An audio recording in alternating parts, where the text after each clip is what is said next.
Bencana longsor mengakibatkan Kampung Pantan Kemuning, Kecamatan Timang Gajah, Benar Meriah masih terisolir Rabu 24 November. Tak hanya itu, ratusan lebih murid SD dan SMP di Kampung Pantan Kemuning sudah 2 hari tidak bisa mengikuti proses belajar mengajar di sekolahnya masing-masing. Mereka terpaksa libur karena para guru tidak bisa hadir ke sekolah akibat jalan yang tertimbun material longsor belum bisa dilalui. Informasi lebih lengkapnya akan disampaikan oleh rekan jurnalis kami dari Serambi News Indonesia. Ada Budi Patria yang saat ini sudah tersambung bersama kami. Halo Budi. Halo, selamat siang Firda. Budi, bisa Anda jelaskan bagaimana akses menuju Kampung Pantan Kemuning saat ini?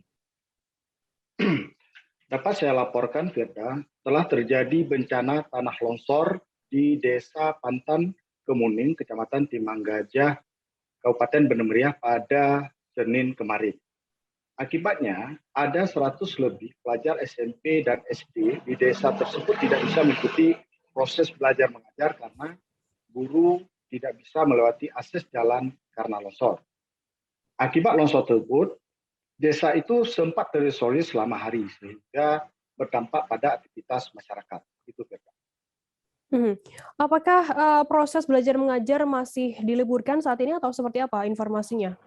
Baik Firda, untuk saat ini memang para siswa sudah bisa melaksanakan proses belajar mengajar karena memang akses jalan sudah mulai dibuka oleh petugas Badan Penanggulangan Bencana Daerah BPBD Benar Meriah. Jadi anak-anak sekolah sekarang ini sudah mulai belajar, jadi guru-gurunya sudah bisa mengakses jalan yang sebelumnya tertimbun tanah longsor. Begitu, Firda. Budi, untuk dampak dari longsor tersebut apa saja yang mengalami rusak begitu?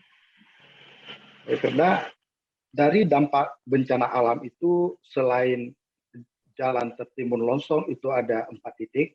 Selanjutnya ada 5 rumah warga juga terancam ambruk karena pondasinya sudah terkikis oleh longsor. Dan dari 5 itu, Firda, ada 1 rumah warga itu kondisinya sangat rawan karena kondisinya semennya sudah retak, ya, lantai dasarnya itu sudah mulai retak, artinya sangat membahayakan bagi warga yang tinggal di situ.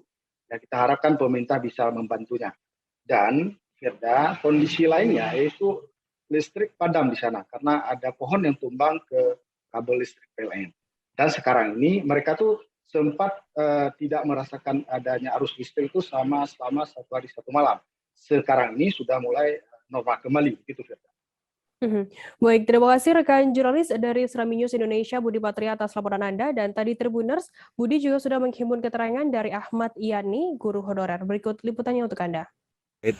Longsor yang terjadi hari ini, untuk sekolah sendiri apakah tutup, Bang?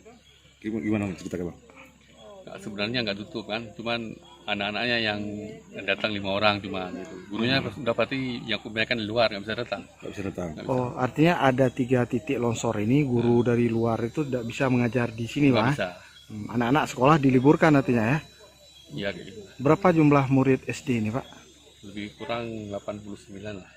Artinya sudah berapa hari ini diliburkan anak-anak sekolah ini? Berarti 2 hari sama hari ini. 2 hari sama hari ini dari hari kejadian pertama, Pak? Iya. Berapa jumlah siswa yang di SD Pantan Kemuning ini, Pak? Jumlah siswanya? Iya 89. Ada sekolah lain di sini, Pak, selain SD? SMP. SMP, Satu atap, kita satu atap. Satu atap. Itu jumlah muridnya berapa, Pak? Kira-kira ada 30 ada. Sama juga ya, diliburkan. Diliburkan. Untuk guru sendiri kalau SD itu dari luar berapa orang, Pak? Dari luar sekitar 7 orang ya. 7 orang. Terus yang di sini, Bang, yang menetap di sini, Bang, ada, Bang? Ada sekitar berapa orang? 3 orang.